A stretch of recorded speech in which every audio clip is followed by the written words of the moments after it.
People that had the worst childhoods are the people that have the most ease in becoming successful because they have the biggest pain. That skill to be able to do something consistently without seeing results is what got me to where I'm at today. The most important thing first is understand your skill set and understand the problem that you can solve for people. If you want to get from 0 to 10, the easiest way to reach that is by finding a direct source of acquisition and having an incredible, irresistible offer. Small wins is the most important thing that got me to where I am because it gives me more confidence. When a 20 or 21-year-old hits $100,000 a month, I mean, for you, was that like, oh shit, I made it? Or was that just the beginning of something even greater? I want to scale to, business-wise, to $1 million per month, and I'm going to reach that within a year.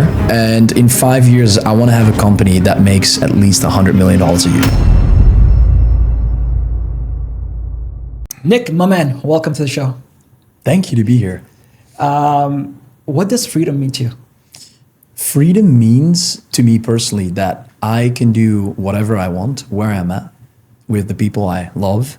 And it's very classic and basic, but I feel like that is truly what freedom means. And whenever you experience it, you actually feel like you actually experience the benefit of it.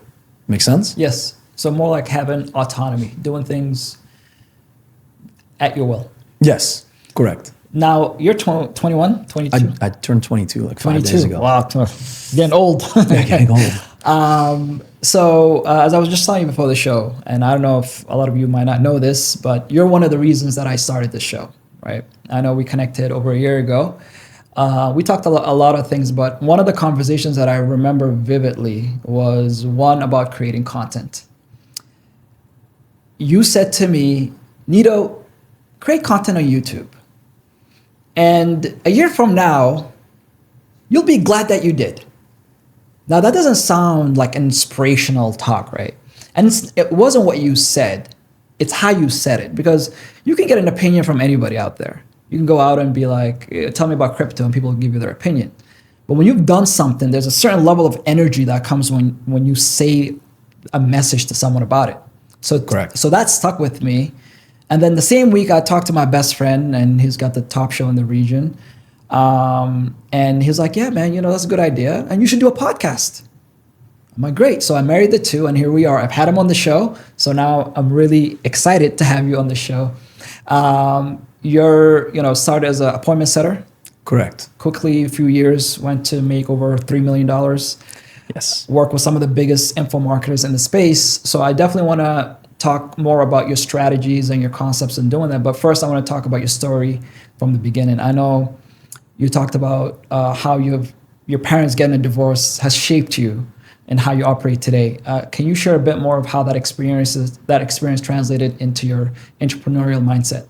Absolutely, yeah. So the most important thing, and you just described it, I said to you in a certain way, like you need to start making content, right? And I feel like nowadays it's so easy to neglect or to deny things that doesn't give you a direct return.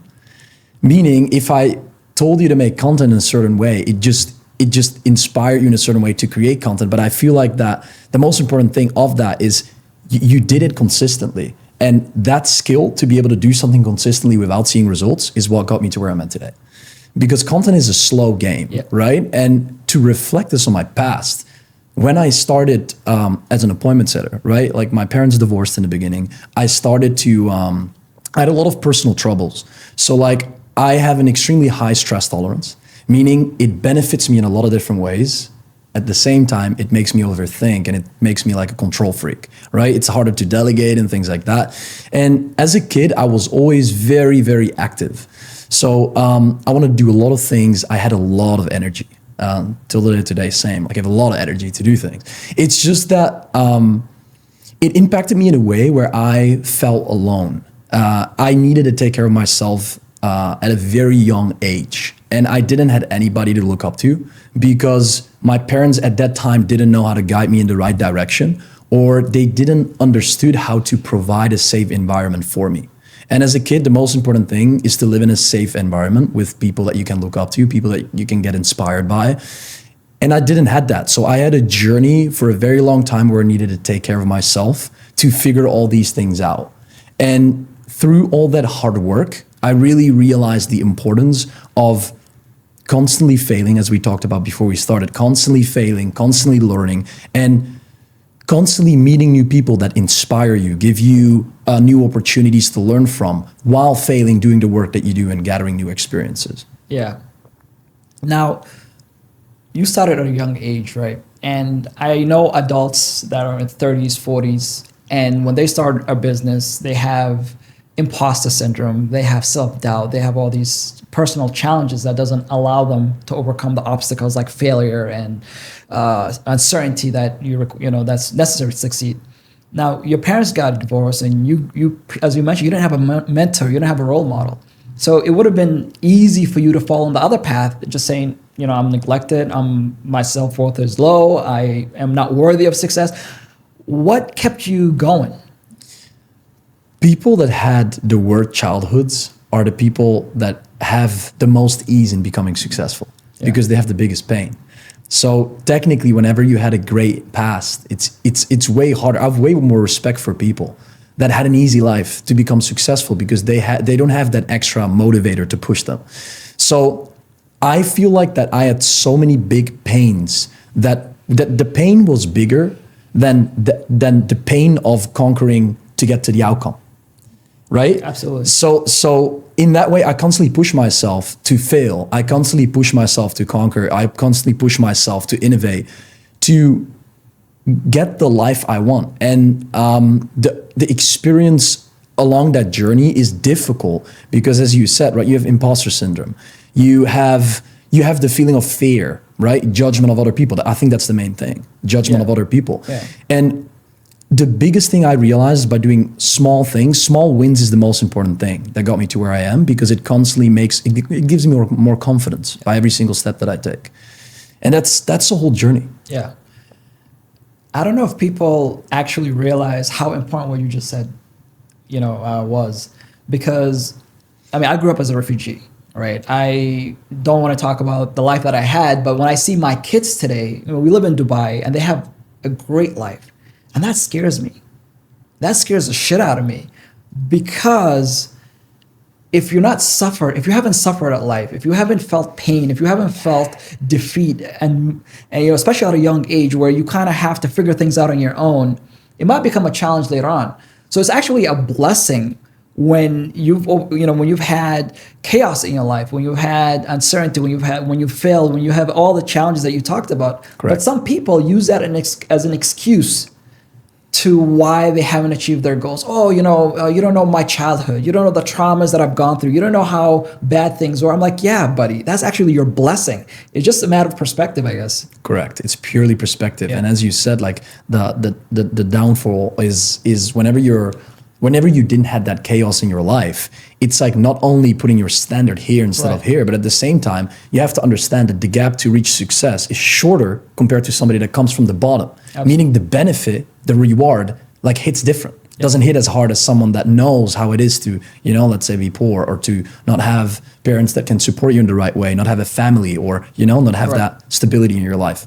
Now, you've gone to make rather quickly, I remember speaking to you, from 0 to 70K, I think was your first milestone. Then you went to 100K within a year or so?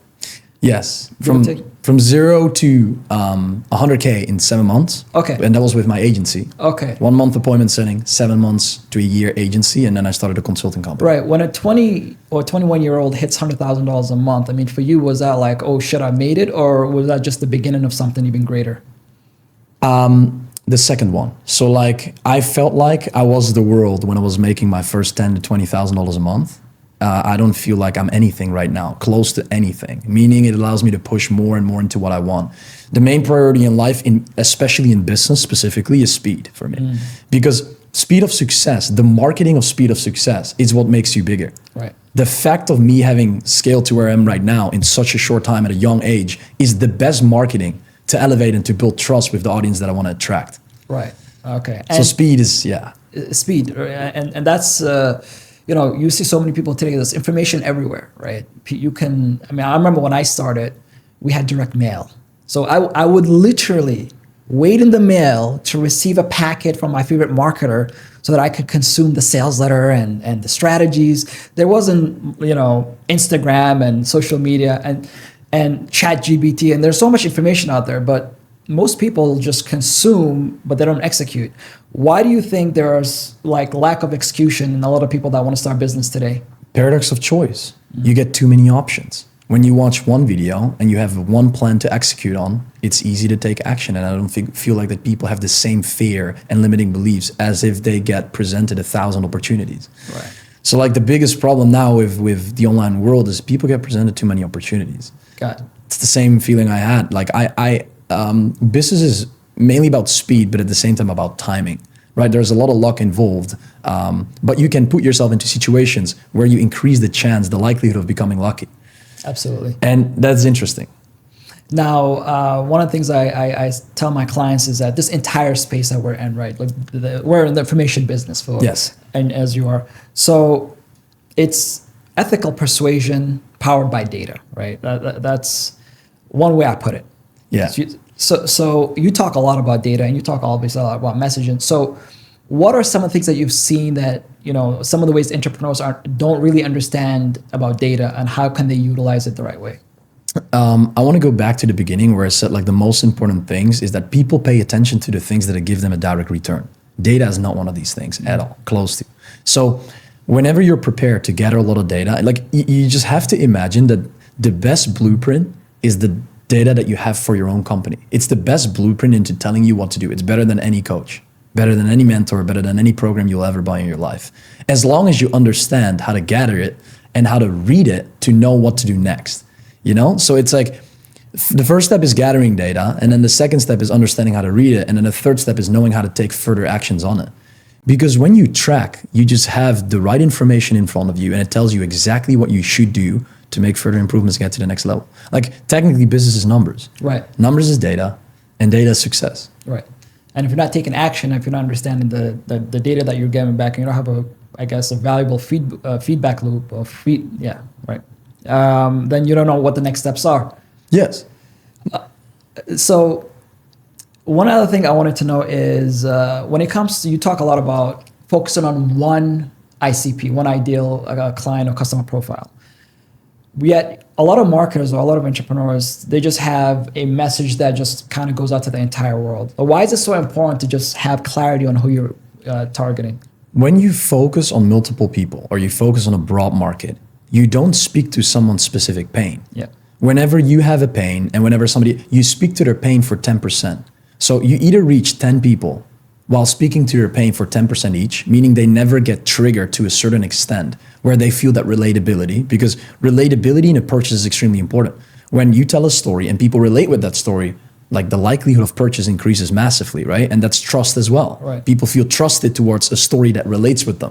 So when you speak towards one person and you specifically nail down their pain, they are emotionally triggered by the fact of your story and the thing that you just told them. And that's messaging, right? Messaging is defining exactly and understanding till its deepest what the pain points are of the people that you want to target, for you to exactly know what to say, for them to hear what they want, to convert. Here's what I think the problem is, and basically, let me create a message on this. So a lot of people I feel like they have a telescope, but the telescope is pointing at them rather than flipping that and seeing the pain points that the market's going through and communicating the solutions for those pain points. That's kind of what you're saying. It's finding a balance between understanding what your values are in business, because obviously people always say, yeah, you need to do what you want, right? You want to put a personal brand, make the most amount of money, do what you want, do what you pass. But like technically, it's understanding what your audience wants, right? So it's finding a balance between going into the right direction in business, in knowing who you want to attract, what your values are, like things like that, what you want to sell, and then understand exactly who fits that solution. Right. That's how I made all my money. Like I made all my money to selling one solution to one ICP. And guess what? Whenever you sell one solution to one ICP and it fits their exact needs and you set the right expectations, the fulfillment work becomes so easy. It's what I always say, like people sell so many courses. The reason why they fail is not technically because the course is bad. It's because the founder decides to enroll 100% of the people while 90% of the people doesn't fit. The solution is being provided. Yeah. Only 10 does. That's why that's a 10% success rate. Yeah. Because 90% of the people. Yeah. So one issue I see in this space right now, and I'm sure you probably agree with this, is that there are so many people who are overnight experts, right? They've taken a course, or they watch a couple of YouTube videos, and all of a sudden they're here telling you what their ultimate solution is to the problem that they probably never experienced themselves. This is fine, but I think this makes fulfillment even that much greater, right? Because I think right now those who succeed are those who can fulfill the best. And I know you've talked about this. Why is fulfillment so much more critical now than ever before? And how can you create an amazing fulfillment that your clients love you, refer you, and keep doing business with you? Like, people don't understand, and I always talk about like ads, Yeah. I always talk about Instagram, I talk about YouTube, but the actual importance of the reason to where I got today is because of fucking fulfillment. It's the fulfillment is the most important thing of the whole company because it reflects on your marketing. So in the info space, emotion is involved. The reason why you can make so much money quick is because you play into people's emotion. Now, I feel like when you take it from a standpoint of rationality, like when you have a track record in what you do, and that's the point, right? The right people understand how to invest into the right people based on track record because it's a proven process. Right. Emotion, everybody can say anything. Everybody can show you anything. Everybody, but whenever you actually have a track record of success with a proven process and proven results, it amplifies the success of it. It amplifies the expert level, like if it's an expert or if it's just no one. Back to the point of how to build a good fulfillment. The reason why my fulfillment is good is because I sell towards one ICP. So it's so easy to fulfill whenever you know what someone specifically needs. And when you understand how to customize and personalize that solution towards them, it creates the most amount of success. Because it's not a framework that everybody follows. It's not like a book you read. Some people like the book, some people don't. It's a custom book you make for someone. Right. And when you know their needs and their pains and everything, you can write that book in a way where you know what they want and what they need. And I always say this, right? You sell people based on what they want. You provide them the solution that they need. It's the most important thing, right? Like, as a coach, you should take leadership and accountability for your actions to provide your clients the best results as possible. And you should only onboard them when you know what they need. Right. And when you know what they need, you provide them what they need. They probably don't like it. That doesn't matter. Right. It's not about if they care about it or not. Perfect. Now, let's say somebody watching, they're like, I'm at step 1. I don't know, my ICP right now. What do I do? When someone is at step 1, most people, and this is the most important thing that I ever learned in business, because the biggest thing that when people want to figure out their ICP is they have unclarity. They don't know what to do. That are the people that procrastinate. People that have content running. When you made your 4th podcast, you was like, okay, you know what? Like, what do I need to fix to get to the 5th one? Right. Do I get a different podcast setup? Who I'm going to invite now? You were not thinking, am I gonna make content or not? Right? Right. Maybe in the beginning you were, and that was like a period of like a year or like 2 months or whatever. Right. Same for me, right? In my business, the most important thing is, and this is the whole hack about everything. You need to sell first without knowing what you sell while you have the experience. So like the most important thing right now, that's why I said track record, right? Most people say, right, when you have, let's say you make $300,000 a month and there's somebody that makes $50,000 a month, and that person that is doing $50,000 a month, most people say that person cannot help that guy that is doing $300K per month. That is completely untrue, because the skills of the person that is making $50K per month could be in a different branch, in a different niche, with different skills and things like that, that could add a lot of value to that missing point of that $300K a month business. Right. So the most important thing first is understand your skill set and understand the problem that you can solve for people. Got it. That's very important. And then you can take the next steps into creating content.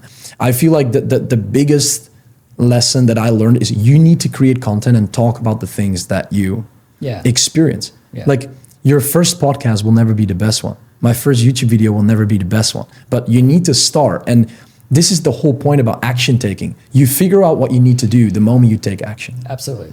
This is like one of my favorite sayings of all time was from one of my old mentors, Gary Halbert, and he used to say, motion beats meditation any day of the week, right? And you're so right. I mean, just going back to the journey that we started, I speak with you, you're like, create content, great. Same week, my buddy's like, hey, do podcast. Immediately, I'm with my buddy Johnny Vegas, and we're having coffee at Dubai Hills Mall, and I tell him, he's like, "I'll be your first guest." Following week, I book it. I still remember to this day that before the podcast, I went to the bathroom, and I'm like, "What the hell am I gonna talk about? Why did I even agree to like literally for 10 minutes? I'm sitting there contemplating if I've done the right thing." And this is a buddy of mine that we go out, we speak about a lot of things. And I just did it. And then the second one, I was still nervous. I did it. The third, now, like it's natural. And then you know, to your words, do it in a year and see how it, you know, you'll be glad you did. Year one, 50 million views, right? So I know some YouTubers who get that in one video, but the way I look at it is this is 50 million views more than what I had a year ago, right? It's progress. Insane. But it's all because of the speed. And I couldn't agree with you more that most people, people who are more, like I've been in the space for nearly 2 decades. And I've seen people who shouldn't be in this business, right? Not that they're not the smartest, they don't, but you know what? They're just fast action takers. Some of my clients, and I've actually, Exactly. right, they get an idea, they don't think, they don't try to figure out 5,000 different ways they could do it. No, they just take action. Whilst people who are 100 times smarter, and I know some of these people, they're still talking about the idea, if it's still a good idea to implement what they heard 5 years ago. And the difference and the beauty about, this is how I think it works. So every single person in the beginning while taking action needs force. You need you said you were in the bathroom, you were thinking, but you forced yourself, or other people forced you in that situation. And when you learn to deal with that stress that comes from certain people, environments forcing you into that situation, you don't have an option to go out because that person was waiting for you. You already hired a podcast studio. It wasn't going to happen in 10 minutes, right? So the beauty about that is the biggest lesson about force, and when you force yourself into actions, you technically realize that it's not that big of a deal. Yeah. And when you realize that it's not that big of a deal, you can do it on a repetitive basis. Yeah. And when you take more action, it's a never-ending cycle because you can never take more action. Like, you know, like you take action, you learn this, you get this experience, and then you do this. Like you constantly force yourself into uncomfortable situations. You learn it, it becomes normal. It's not uncomfortable anymore. You go to the next level. Yeah. All right, so Nick, so let's continue on this path because I want somebody watching this to say, all right, you know what? I've walked out of here today with a blueprint that I know I can use to make my first $10,000 a month. And you and I know if they use that blueprint to make their first $10,000 a month, minor tweaks, they can get to 50, 100, etc. So first we said, all right, if you know your ICP, great, go after them. If you don't, create content, the market will let you know. But let's say now we know our ICP. We know exactly the pain that we're communicating to, and we have the right solution. What's next? How do we make sure that we get our ideal clients coming to us and want to do business with us? I'm not going to talk about the things that I do right now in business because the things that I do now were not the things that I did when I was going from 0 to 10. The biggest thing, and I scaled from 0 to 10 in my first month in February 2023. I have that captured on my YouTube. The biggest thing is you want to find the most direct source of acquisition to reach people. Like, you don't have time. You don't have money. So can you spend money on ads? You probably can't, right? Do you want to make content? Sure. You want to wait for 6 weeks or 2 years to make it pop off? Could be. The biggest direct source of outreach is reaching out to people. I built myself outreach systems with appointment setters, with virtual assistants. And these people were constantly doing 250 messages a day to reach new people for me to present them my solution. Meaning, if you want to get from 0 to 10, the easiest way to reach that is by finding a direct source of acquisition and having an incredible, irresistible offer. The reason why my offer right now doesn't need to be irresistible, it should be, but the reason why I would still sell if it wouldn't be is because the leverage and the credibility and the testimonials do the conversion work, right? So it's not needed. But as a beginner, you don't have testimonials, you don't have proof, you don't have money, you have nothing.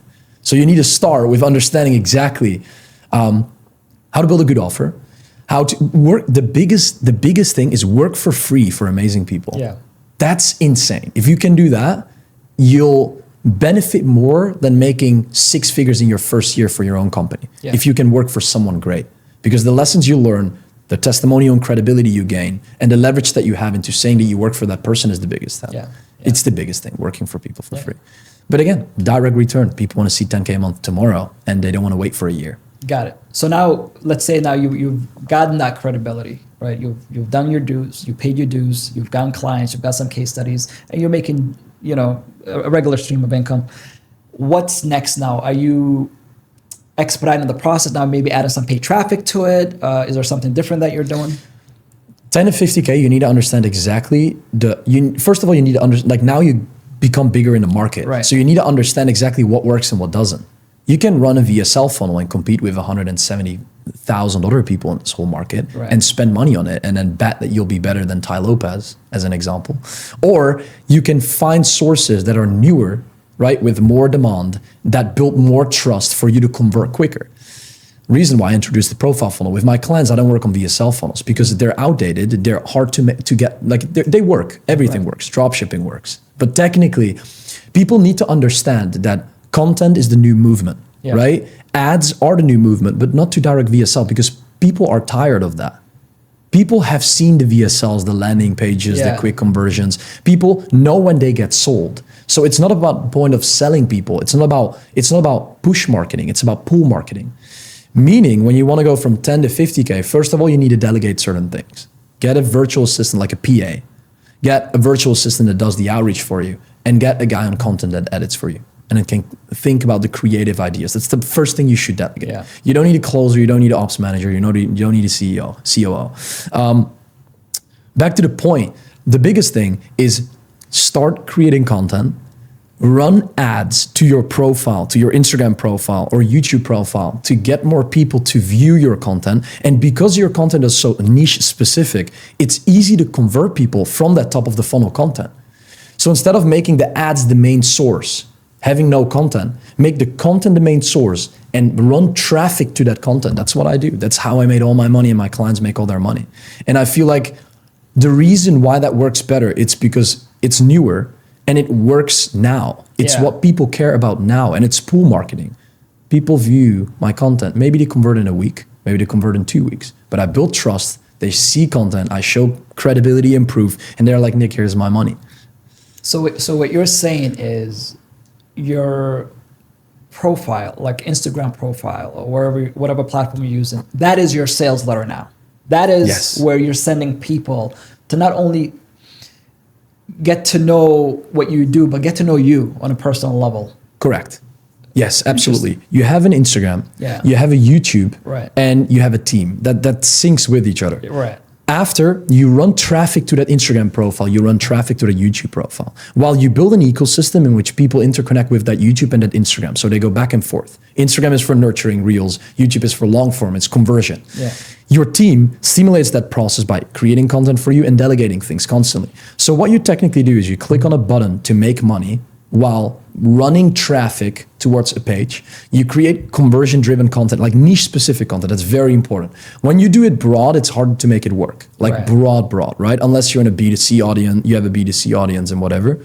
But in B2B, you run traffic, you run story sequences. So now we are doing ads, and what we're doing is we're running reels as ads, and we're running stories as ads. So we do this on the business manager. We target traffic, and then we get like 45% of the followers that come in from the 250 a day are qualified.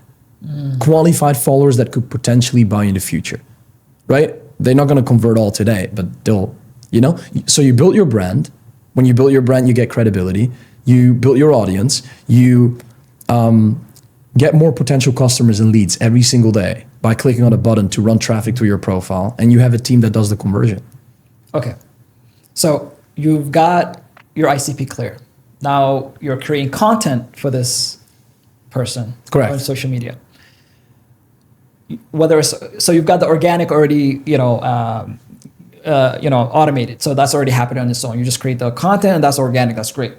Now you're saying also you can do paid traffic, optimize for followers, and literally people come in, follow you, and within what would you say is a cycle now from someone coming in and seeing your content to them being the exact conversion cycle is around 7 days to 30 days.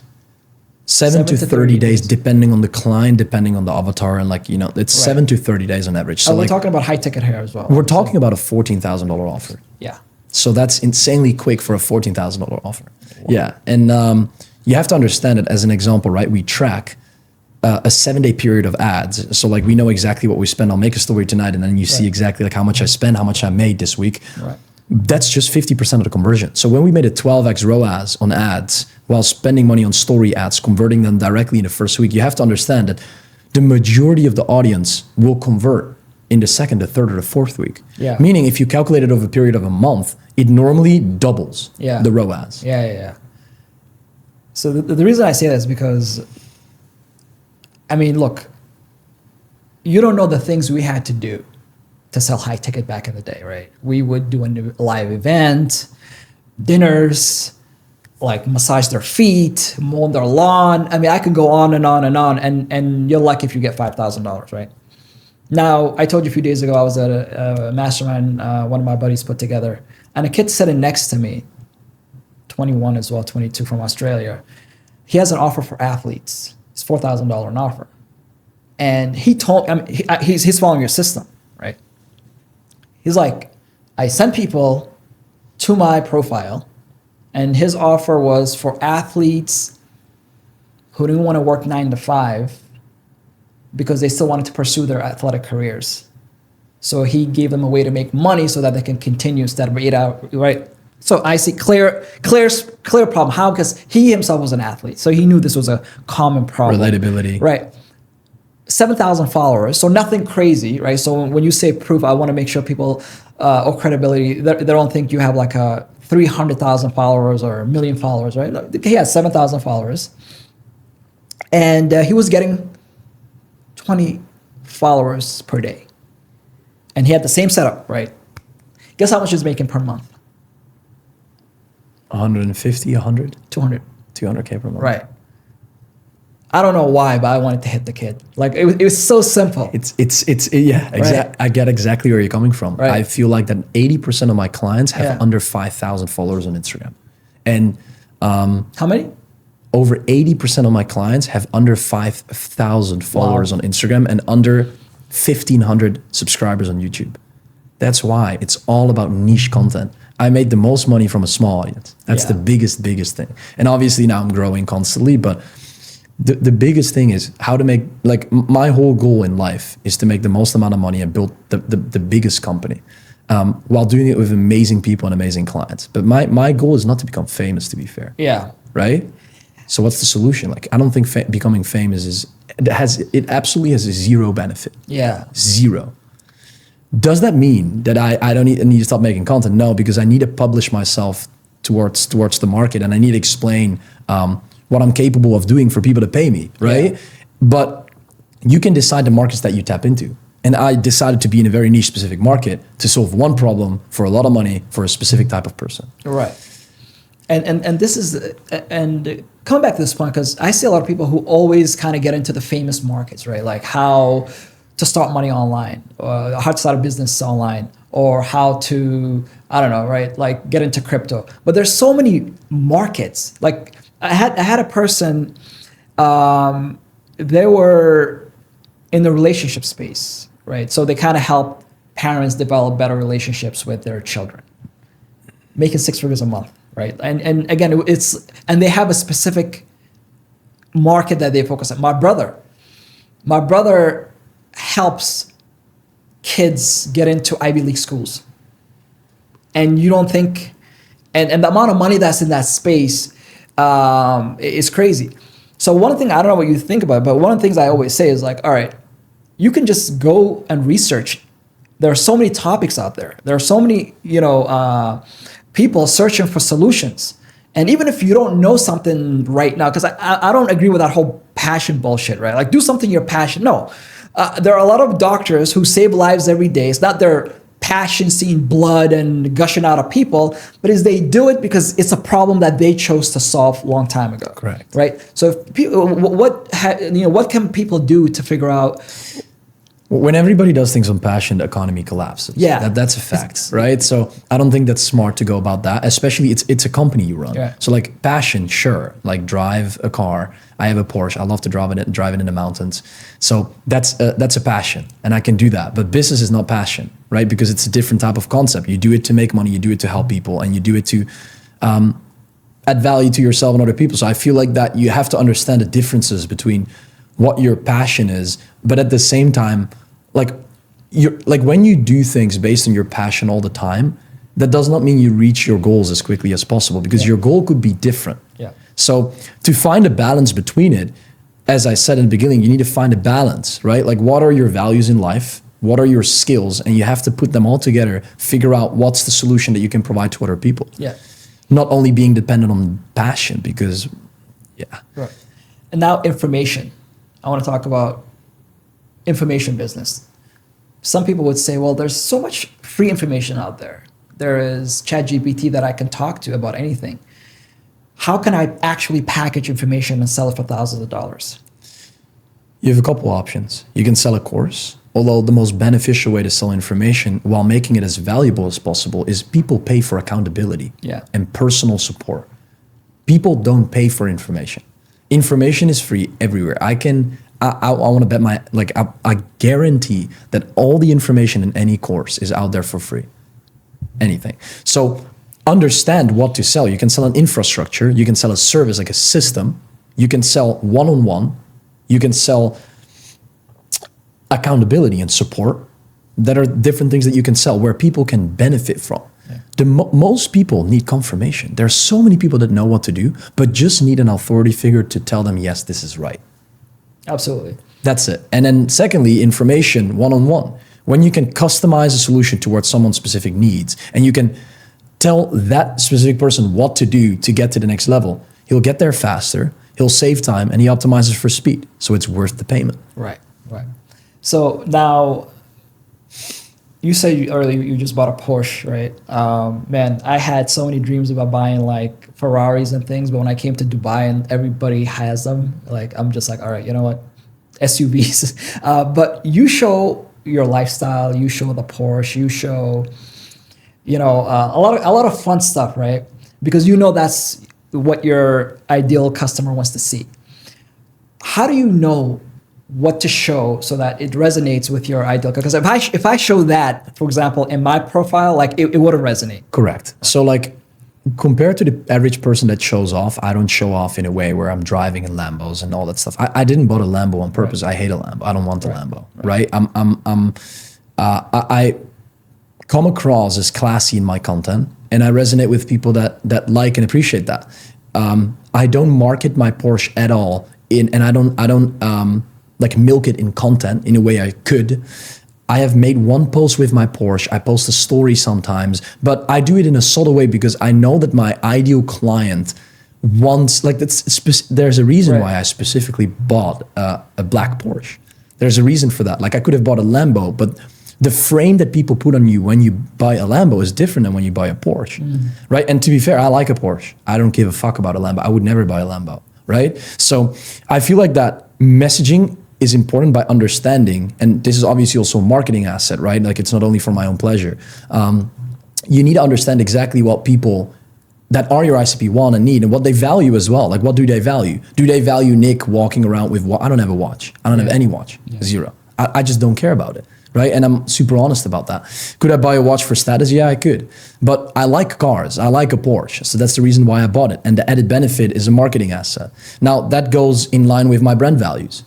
Right, so it's showing a good lifestyle in a subtle way while making the value the main frame. So value is always my main frame. You never see me post like only a Porsche, only this, or you always see me post a lot of text on my stories, like how to build your ICP or how to run this Instagram. That's my main value of my brand, and that's what I want to preach. I want people to think, Nick Setting. What do I think about Nick Setting? I want to think that he's a smart businessman, that he understands what he's talking about, and that he has the track record to prove what he can. It's the only thing that I want. I don't care about people thinking that I have a Porsche or whatever. Yeah, and I've also seen you share a lot of your success with your clients. You do a lot of things with your clients. Correct. Whereas a lot of other entrepreneurs would say, no, like I don't like, unless it's like a high exclusive masterminds or things like that. Why is almost having that level of, like, I don't know, sense of community important?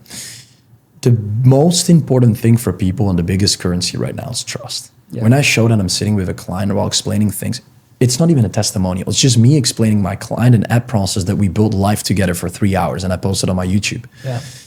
the instant credit, like you have conscious patterns in marketing and unconscious patterns. And most people don't understand this. But me posting content about my lifestyle suddenly behind my main value. So for example, I write out a story sequence and I post a Porsche and then some text over it.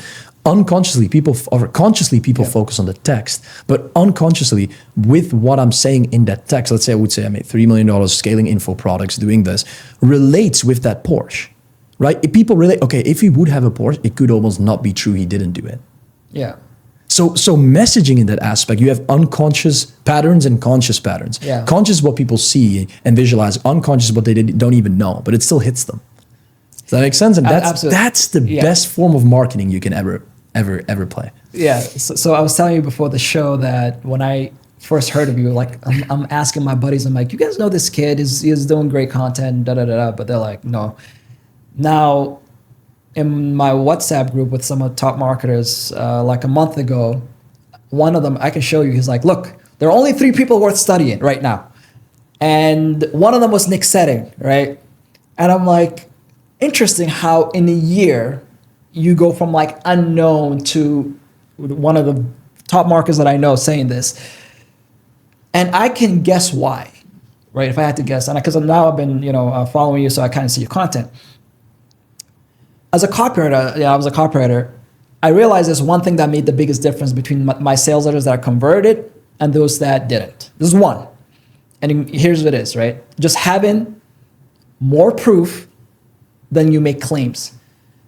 As marketers and as people online today, everybody can come out and make a claim. Correct. I guarantee you this. I guarantee this is my proven process. Here's what I've done. 300 people are just making claims after claim after claim. But you have based your content based on proof. Correct. Right? So you're not talking about how much money you've done. You're actually showing a screenshot of money coming in. Correct. You're not talking about how much you love your clients. You're actually showing you at an event, at a house, wherever you are. Correct. With your clients. You're not talking about what you've done for your clients. They're giving you the case studies and the testimonials. So when you have content based on proof, naturally, the market is going to trust you. And I think you've done an amazing job of that. That's the whole point of running the best marketing. And the second part I want to add on that is knowing what people need so you can play into their needs and the things that they want in marketing to create FOMO of when people watch my stories daily. After 17 stories, they're like they're like, I need to pay this guy. Yeah. Like, this is impossible. Like, I just need to figure out what's behind this. And that urge makes some people frustrated. It makes some people, some people feel scarcity, some people feel skepticism, but the most important thing is that there are a few people that are inspired by that and are so congruent to that in a way where they value that a lot. And that's the exact people that I need. That's I don't want the people that, you know what I mean? So that's why that segmentation is super important in the marketing, including leading with proof. I lead with proof. I do everything with proof. Everything that I say is 1,000% true because I have the data for it. Right. And I can say that because I have the data for it. And as you said, you lead with proof. And then when you do claims now and then, people don't feel the hits of that. People don't feel like this guy is making a claim. Is it true or not? No, I know it's right because 10 days before this, I've seen 10 testimonials with clients. Right. And I think some people watching are like, well, great, Nick, now you've got the proof and that's great. But they don't understand in the beginning, you have to be obsessed with fulfillment, right? That's how you get proof. People don't understand the work that goes into creating this. Right. And that's the whole problem. That's why no one has it. That's the problem. That's why everybody leverages claims because it's the short-term play. Right. To be fair, I wouldn't blame these people that optimize for these short-term plays because it's the easiest option, right? It's the easiest option and people go for easy options. So I understand why they choose it. It's not the right decision, but I understand why they choose it. Right? Because most people tend to choose for the easiest decisions. They don't tend to build something great and then leverage from it while creating a compounding effect, optimizing for longevity. They decide, okay, if I do these claims, they keep pushing. Again, that's also the problem. It's push marketing. Push marketing means you constantly need to push to get new clients. For me, I create leverage so I have an amazing backend, right? That I make money from. Right. Now, I'm sure now you have a much bigger team. How big is the team? We have a total of 13 people, including everyone. Yes, okay. Including everyone. So technically a team of 6-7 people, but then including outsource and all that stuff. How do you build a great team? Because you can have a culture. You can say, I want to create a great fulfillment, right? But if your team isn't aligned with that vision, then it'll fall apart. I have 6 people in the team for the consulting company mainly, and 3 of these people are with me for 2.5 years. I'm doing business for 2.5 years. So they're with me from the start. And the main thing that I learned from them is that it goes beyond business. I have built such a personal connection with these people that I know they would never, ever leave. And the second thing is showing the vision. They see the vision of the destination that we want to get to. And it's so clear. I have proven myself over and over again to them that I can reach goals with them. So it gives them confidence in small wins. It's like working with clients, right? When you work with clients and clients, you give them results and you prove your word constantly, they get more belief. They want to upsell. They know you have more to provide. And same counts for team. Team is all vision. Like people talk about payroll, but that's really not important compared to vision, not at all, compared to vision and personal trust and relationship building with them. We have a vision. I'm the leader. I'm not the boss. We built this company together. They know that without them, I'm nothing. And they know that without me, they're nothing. We do this together. And I'm leading. There always needs to be one leader. If there are more leaders, if everybody's leading, it's going to collapse. It's a fact because everybody wants their own ways and I just know what to do. And again, like people in my company, as an example, I have a very high stress tolerance. So I can deal with a lot of stress at the same time, where other people would just be like, I'm not going to do this. Yeah. Whereas they have skills and they could provide value in other ways where I can't. So it's building something great with great people and showing them the vision of what's possible, while same with clients and in marketing, constantly proving them that this is going to happen. I said to Isaiah, my CSM, ops manager now technically, we're going to reach this goal, and we hit it every single time. It's never that we did it. And he sees that vision, he believes in it. And it makes sense that he believes in it because he has experienced it. Now, when you're hiring for a team that really buys into your vision, are you looking more into their capabilities? Is it more about like an emotional read, just to see if there's, because for me, like, I'd rather find somebody who has the right emotional ingredients. They're ambitious. Correct. But then you teach and train them because, You have 2 people that you can hire technically, or 3. But the 2 people are, you hire B or C players that you pay $1,000 to $2,000 a month, right? Most people don't want them because they don't add any value to the company. Second is because people always ask me, Nick, how do you hire A players? The second thing, and this is also how we do it for our clients. The second thing is you can hire an A player, no worries. If your company is doing 30K per month, you want to get to 100, you can hire an A player. You just need to pay him 20K per month. Meaning payroll is way too high, because when you want to get a closer from Alex Ramosi, cool. The minimum payroll is 50K per month in commissions. You cannot even provide that. So it's not even an option. Right. The biggest people are hiring your own clients. Second thing, network. And then the biggest values are coachable, as you said, ambition, how hungry someone is, and how quick someone learns. So technically that relates with coachable. Yeah. Because you can shape someone to your own needs. So let's say you trust someone. It doesn't matter if that person is great or not at what they do. When they learn quick and they're coachable, you can shape them to where you want to get them to. And the beauty about these people is that are the people that stay for the longest, because you have been through their most important journey. Yeah. Right? It's like being a parent. Like the most important years are from 0 to 18, where you just build a certain pattern. It's so hard to switch patterns as a human after 25, to learn different things, because the most important things, you pick up everything from 0 to 18, 0 to 15, Right. And where do you find these people? For example, I had a kid reach out to me recently. It's like, hey, I love what you're doing. I want to jump on your team. I just said, read these 2 books and get back to me. Right. I always have everybody read either Influence by Robert Cialdini, Think and Grow Rich. If you haven't read these 2 books, don't come. And I haven't heard back from them. So that's a way for me to filter them out. But how do you find these types of people? Set standards, set extremely clear requirements. Like that's extremely important. But having a brand helps a lot, or paying for access. When you have capital, you can allocate capital towards getting the right people in your company. Set extremely clear expectations. As an example, my setter, very, very interesting. I never respond to people in my DMs most of the time. When it comes down to request of working for me, right? Because my setter goes through them, and then only people that are very interesting we reach out to. My setter made a 1.5 hour Miro video So like what I like Miro. So he knows. He made a 1.5 hour Miro video, and I could see that it took at least 5 hours to build that out to explain why he would be the best setter. So what converted was not his talk, was not his track record, because it wasn't special at all. It was the work that he decided to put in to be able to create this for me, while explaining things in a certain way that made sense for me to trust him, and for me to saw that he is at least a hard worker. He would instantly, I know already that he's going to be a hard worker when he puts in 5 hours without knowing if I even see it or not. Right. Absolutely. And, you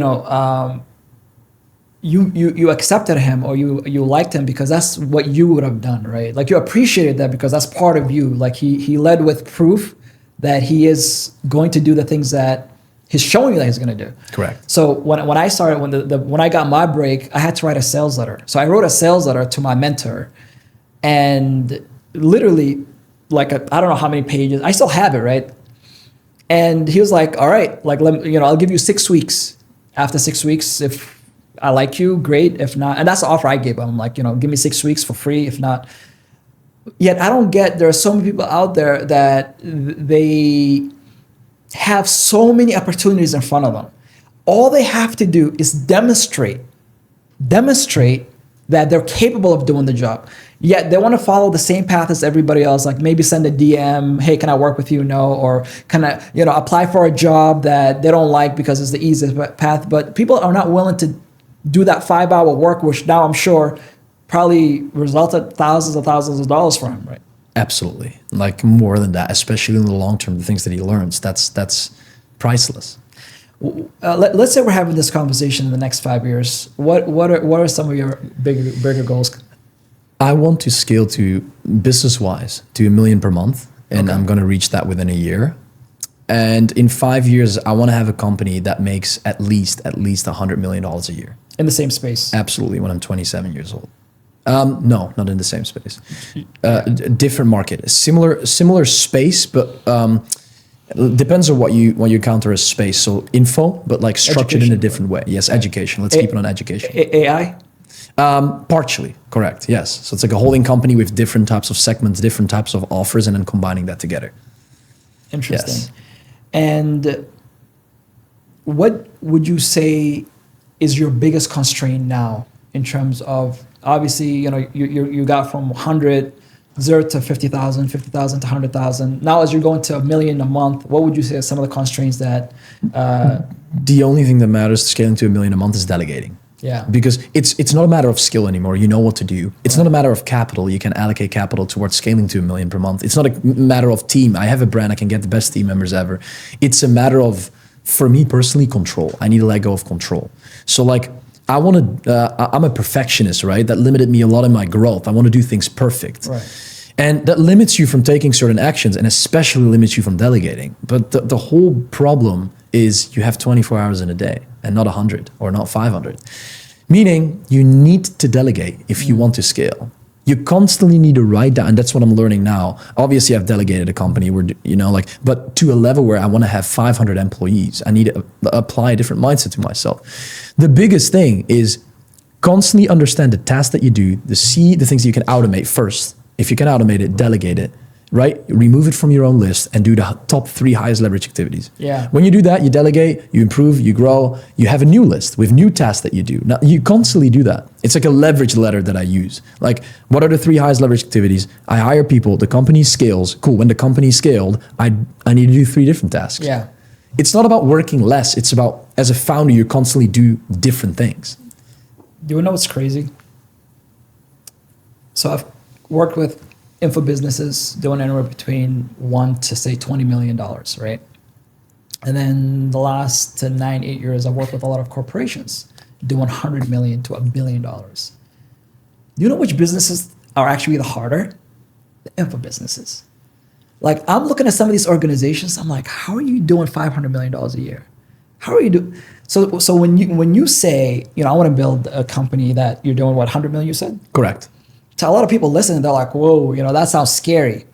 But I promise you, if you can get a business to $1 million, you probably have a lot of the ecosystem in place to get that to $100 million. And I love what you answered, just getting the right people, the right pieces in the right places, because you're not going to be great at HR. You're not going to be great at all the different aspects of the business, but you know, but you have a vision, right? As long as you have the vision and you know how to fill the right people to align with you in that vision, then it makes sense.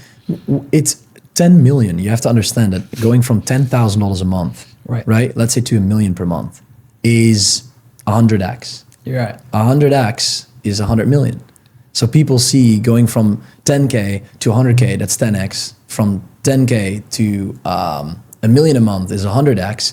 But that 100X is the same from going from 1 million to 100 million. Yeah. And if I did that in 2 years, don't fucking tell me I cannot do it in 5. Right? And it's a different type of path. And it's a complete different type of exposure, right? Because it's nothing to do with doing outreach.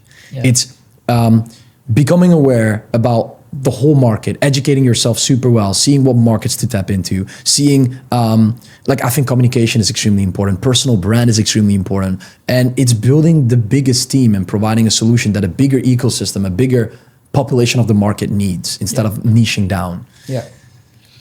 Now, it's not about the money, I'm sure. Let's say, you have your $100 million, extremely beyond wealth. What good do you want to do for the world?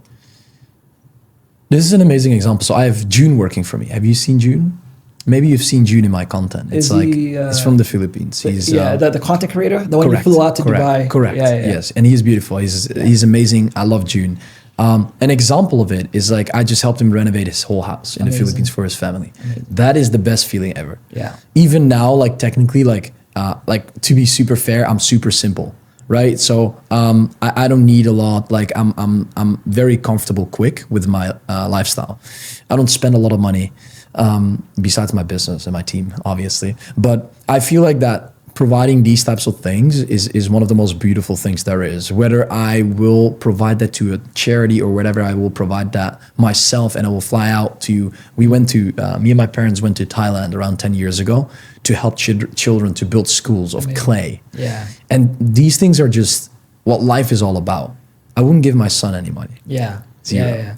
That's one thing. It's funny because when I was at the mastermind the other day, so me and Dan and even Marcel to a certain degree, we were like senior citizens, right? Compared to everyone else was like 20, 21. So at one point, I shared something with them that look, so I lived in Dubai for 9 years, but let's say you go to the best restaurant, you stay at the best hotel, you fly first class, business class a couple of times, you drive your, super sports car. After a couple of those experiences, there's nothing more, right? No, there is not. But there's two things that give me meanings. One is making an impact in someone's life. Like, for example, watching June's reaction. Correct. Exactly.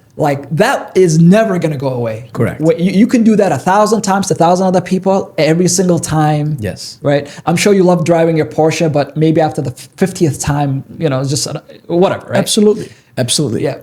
And the second thing is when you have a family, right? When you have a woman that you love and you hold your child for the first time. Yes. Or all 4 of them in my case, it gives you a different perspective of life, because now all of a sudden it's not about you, it's about them. And I don't wear watches other than it's a gift. I don't like to shop. I'm a very simple person, but what drives me, and I'm sure as you mentioned earlier, is just the difference you can make for other people's life, and that could be your team members. Exactly. Right? They're practically your family right now. Yeah, no, absolutely. And again, family, I don't have experience yet. Yeah. But I can completely understand where that comes from. And what you said, the reaction is priceless. It's worth so much because you can get back to that emotion anytime you want. And that's valuable. Yeah. Right? It's like driving your Porsche for the first time. You always remember. Right. Driving it for the 57th time.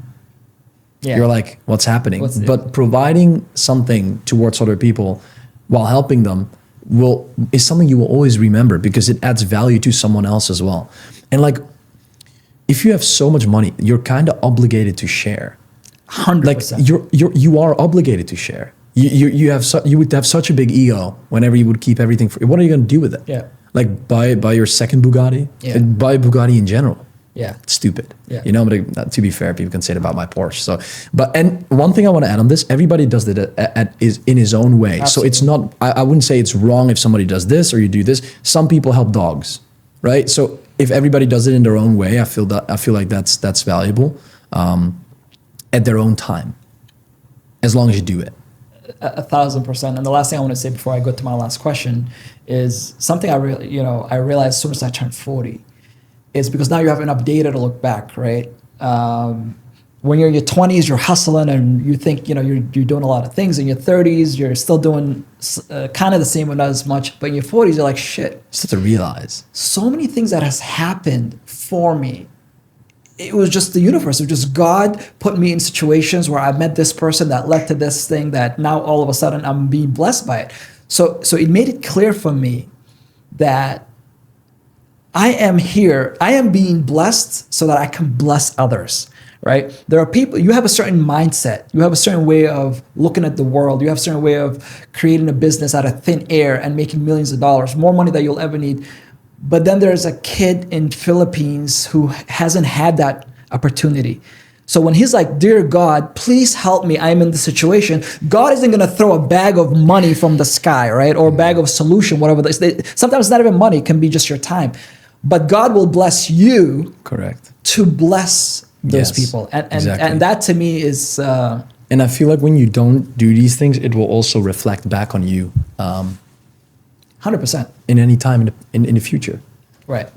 And that's a big thing. And again, like everybody realizes it at their own time. But like, I always ask myself this question: is how do I want my Wikipedia to look like, right? And then do you want to have written on there you made $100 million and done nothing with it, or give it to your son, only to your own family? Like, what's that? What's that for value? Right. And that's with the business you built, the people that you help, the people that you meet, everything. And I think that's crucial. Yeah, it's actually counterintuitive because it's like you've made all this success just to let it go to waste, right? It's like imagine you have a kitchen full of the most amazing food and all this. If you can't consume it all by yourself, and if you don't consume it, it's just gonna rot, right? It's gonna go to waste. Yet there are so many people that could have been actually blessed by it, and they're sad because, believe it or not, it's easy for us to talk about it, but there are people who are actually in that state. They have all the money in the world, yet they're miserable because they don't have enough in them to let it go, right? So listen, we could talk for another 3 hours, but now we're at the last question, and the last question we always ask is: anybody watching here today that want to pursue their own freedom, whatever it may be, what advice would you give them? I would tell them to figure out what they really want in a way where, like, you don't have to go in info, you don't have to go in business. You can work a job if that's what you want. That's perfect. But I feel like it's super important that, especially when I speak about it from my own perspective, like I feel like as a man, it's important to provide for other people, especially for your family, your future family, meaning there is some sort of urgency to make money. And it's for you to figure out the way you do that. You want to become a doctor, become a doctor. You want to sell info, sell info. You know what it is? You know what I mean? That's very important. And the steps to that is simply by taking action into gathering more information, trying new things, like constantly improving, and get inspired by one person. The biggest thing that I learned is only look at one person and then learn things from that person. So either work for someone for free whenever you're starting out, or watch someone's YouTube, but don't watch 10 people's YouTube because they all give you different information and different things. Yeah. Love that. Nick, it's been a pleasure. Thank you for being here, and love seeing your growth, and looking forward to seeing even, you reaching your 100 and even $1 billion company soon. So my man, appreciate it. Thank you, brother. And I'm excited. Hope you guys enjoyed this. To the next one.